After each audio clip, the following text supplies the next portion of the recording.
जैसे हम बॉल को ऊपर से ड्रॉप करते हैं तो वो बेटा कल ही एक बच्चे ने क्लास में सवाल पूछा कि सर जैसे हम बॉल को ऊपर से ड्रॉप करते हैं तो वो उस हाइट पर नहीं आ पाती। देखा होगा आपने, यहां से ड्रॉप किया मैंने यहां तक, तो ये तो law of conservation of energy का वोलेशन हो गया। नहीं बेटा ऐसा नहीं है, जो आपकी एनर्जी जो लॉस हुई है वो अलग फॉर्म में कन्वर्ट हो गया, law of conservation of energy का वोलेशन नहीं है। समझते हैं एक बार। देखो बेटा मान लेते हैं यहां से आपने ड्रॉप किया और वो यहां तक हो पाई है, तो आप कह रहे हैं पोटेंशियल एनर्जी होती है mgh, तो यहां पे ज्यादा एनर्जी हो गया एज कंपेयर टू इसकी, तो एनर्जी लॉस तो हुआ है, हमें दिख नहीं रहा है। वो किस फॉर्म में हो सकता है?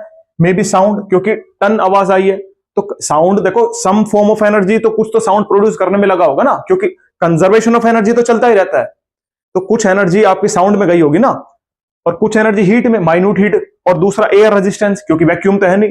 तो कुल मिला के एनर्जी का लॉसेस चलता रहता है, एक फॉर्म से दूसरी फॉर्म कन्वर्जन होता रहता है। तो हमें दिखता नहीं, हमें हम एक पैरामीटर में देख रहे हैं कि पोटेंशियल एनर्जी ही सेम होनी चाहिए, पोटेंशियल एनर्जी ही कम का हो रही है, ऐसा नहीं है। तो मतलब law of conservation of energy का वोलेशन कहीं पे भी नहीं है। एक और एग्जांपल देखते हैं, जैसे बेटा कार इंजन की बात करते हैं।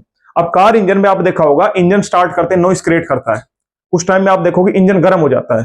तो इसका मतलब क्या है, जो आप फ्यूल एज ए दे रहे हो इनपुट, उसकी कुछ एनर्जी तो आप यूज कर रहे हो कार को रन करने के लिए, और कुछ अमाउंट ऑफ एनर्जी वेस्ट हो रही है ना, in the form of heat, in the form of sound.